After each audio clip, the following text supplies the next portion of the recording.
Bienvenidos y bienvenidas a Platicandito, con un espacio de entrevistas y análisis, voces de Nicaragua y el mundo.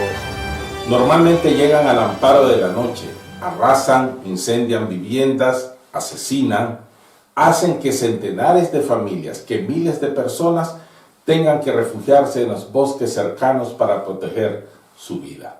No estamos describiendo escenas de la colonización en África o de la colonización española en América. Estamos describiendo lo que ocurre ahora mismo en el Caribe norte de Nicaragua. 49 nicaragüenses, 49 indígenas nicaragüenses han sido asesinados en los últimos 10 años por los colonos. Ese es el tema que hoy estaremos abordando aquí en Platicandito. Muchas gracias por estar con nosotros. Doy el pase a mi colega Tamara Morales. Hola Héctor, el último ataque ocurrido el 22 de enero en el territorio indígena de Sauniás de la comunidad de Willow en Bonanza, se encontraban guardabosques haciendo vigilancia territorial y fueron emboscados con armas de fuego. 3 de estos guardabosques resultaron heridos. Sobre esto vamos a estar hablando con Lottie Cunningham. Ella es directora del Centro por la Justicia y Derechos Humanos de la Costa Caribe de Nicaragua, Sejutcán, con quien estaremos ahondando la problemática que ocurre en las comunidades indígenas. Bienvenida, Lottie. Lottie, en los últimos 5 años, la violencia contra las comunidades indígenas, la actividad de los colonos, ha incrementado sensiblemente. ¿Por qué? Para nosotros la situación de violencia ha venido incrementando todos los años, particularmente en 2015 y 2020. 2020 nosotros tuvimos 13 indígenas que fueron asesinados.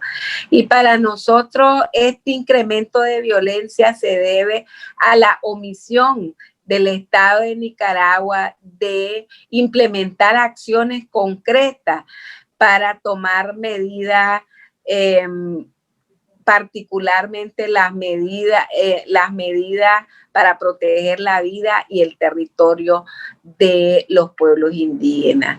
Y lo otro es que ha omitido implementar el saneamiento en los territorios, que es una de las acciones concretas que está demandando los pueblos indígenas para darle una seguridad a su territorio. Es de esa manera que ellos van a tener un control sobre su territorio.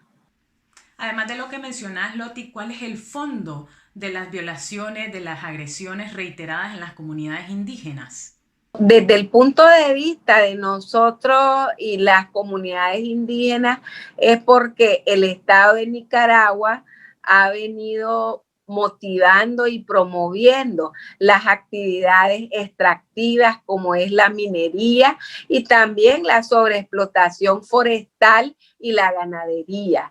Y es en ese sentido que nosotros vemos que como existe mucha impunidad en los casos de asesinatos, los casos que donde la población de las comunidades indígenas han sufrido lesiones o secuestros, o también tenemos indígenas desaparecidos.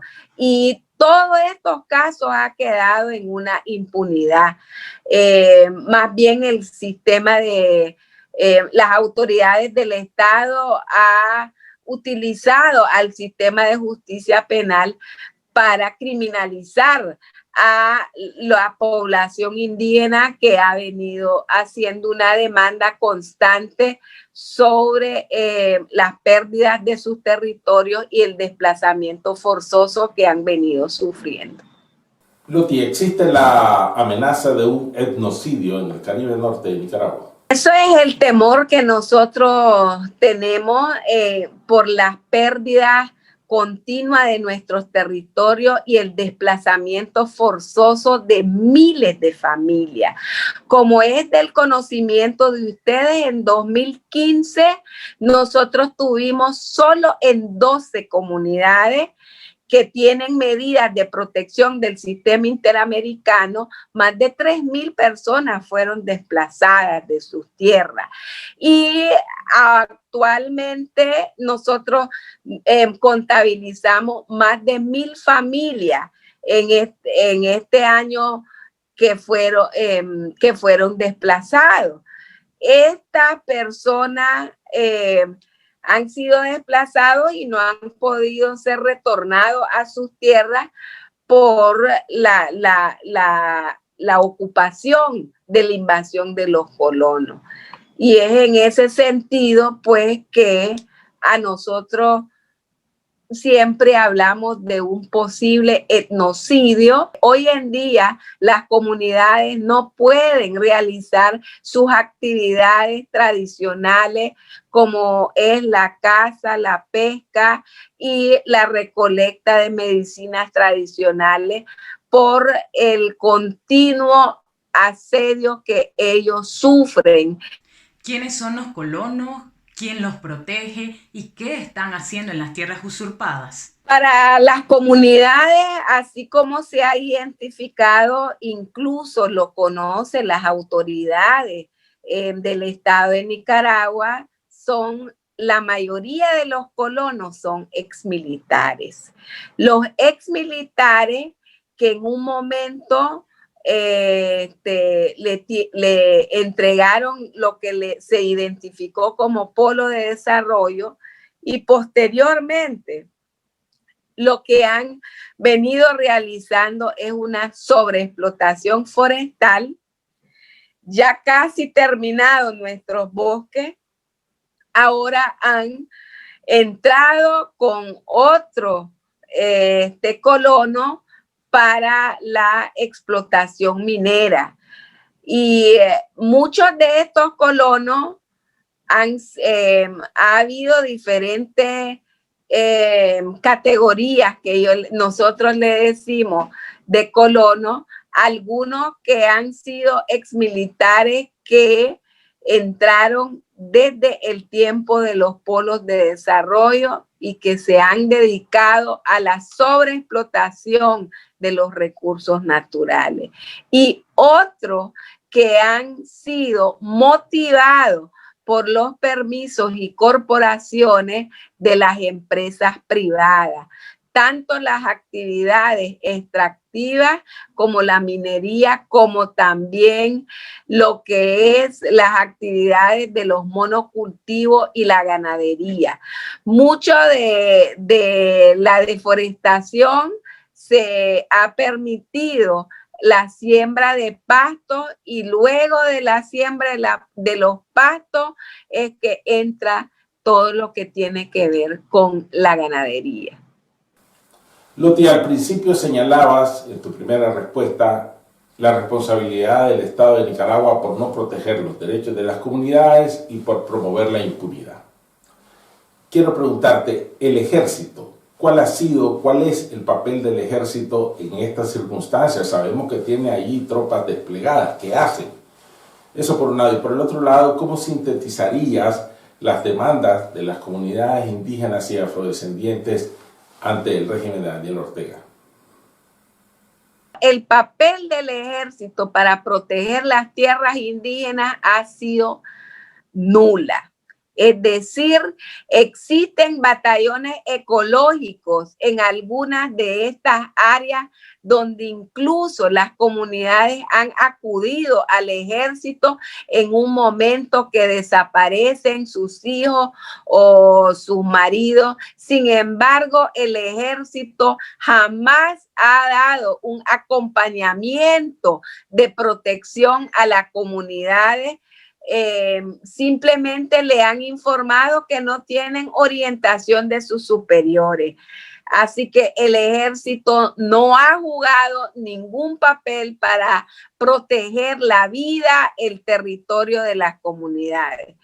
El ejército lo único que ha venido realizando en estas partes de las comunidades es descomisar la madera de las comunidades que los comunitarios cortan sus maderas para mejorar sus viviendas. Y eso ha sido un papel, pues, de hostigamiento y de intimidación hacia los comunitarios.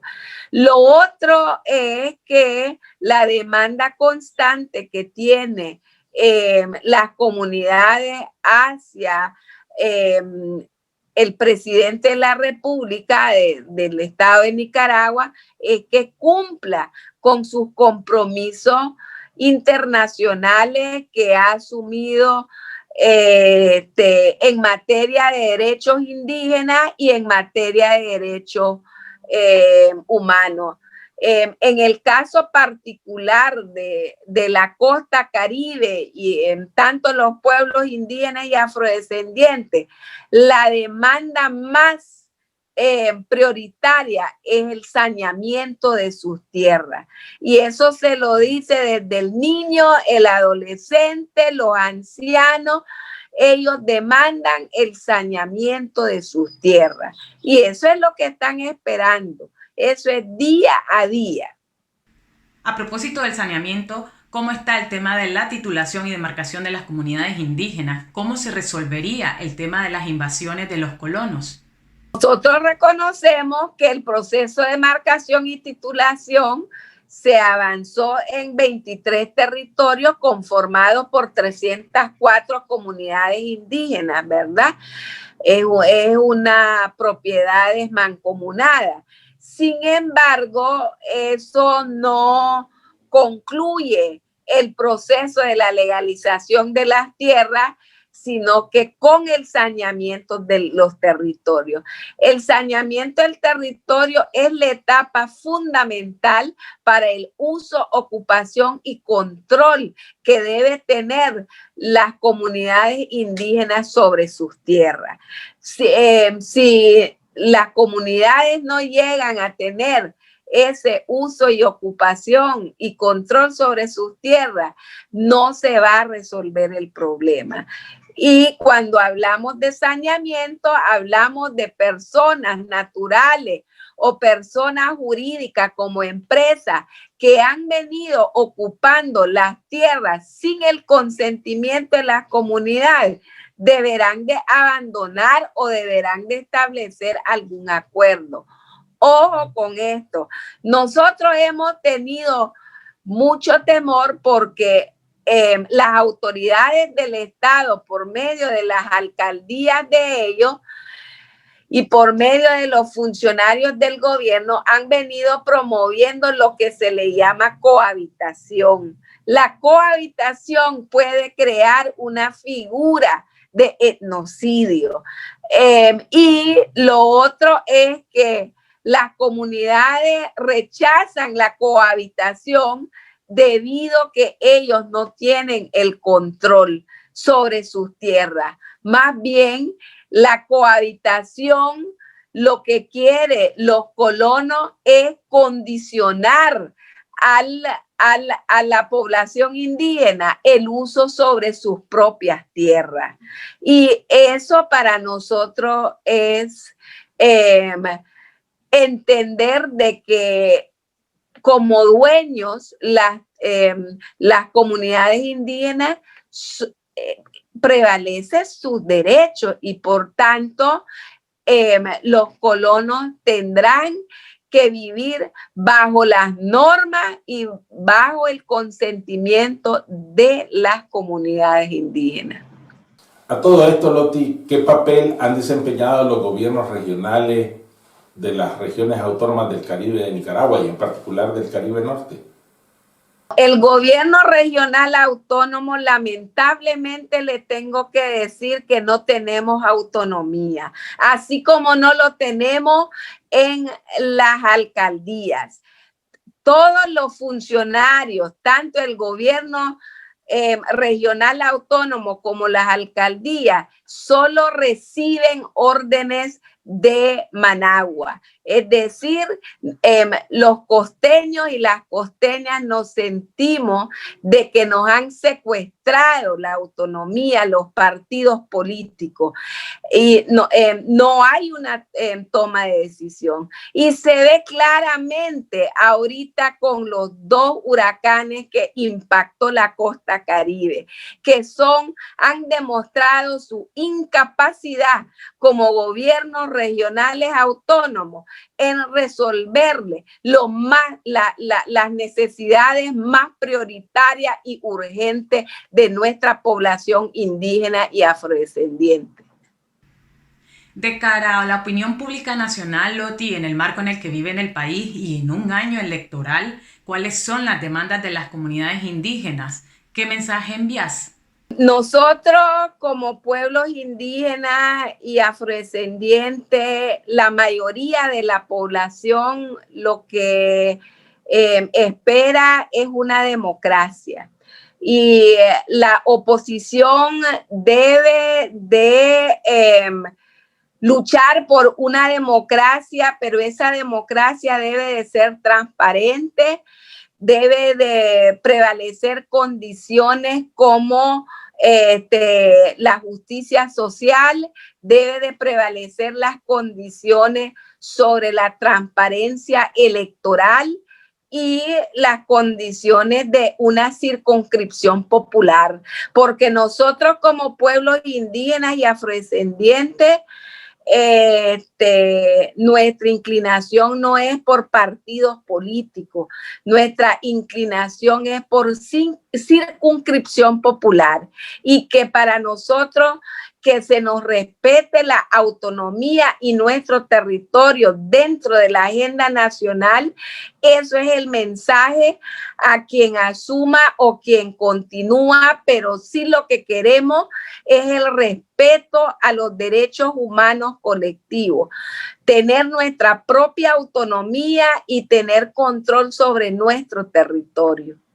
Muchas gracias, Loti, por haber estado con nosotros y haber compartido estas informaciones que solo eventualmente están en el primer plano de la agenda nacional, pero que es una tragedia que el Caribe Norte vive desde hace varios años ya. Muchas gracias a ustedes, amigos, por haber estado con nosotros. Esto ha sido todo por hoy. Nos vemos el próximo viernes, no sin antes recordarles que compartan este contenido en sus redes sociales como Facebook, Twitter e Instagram.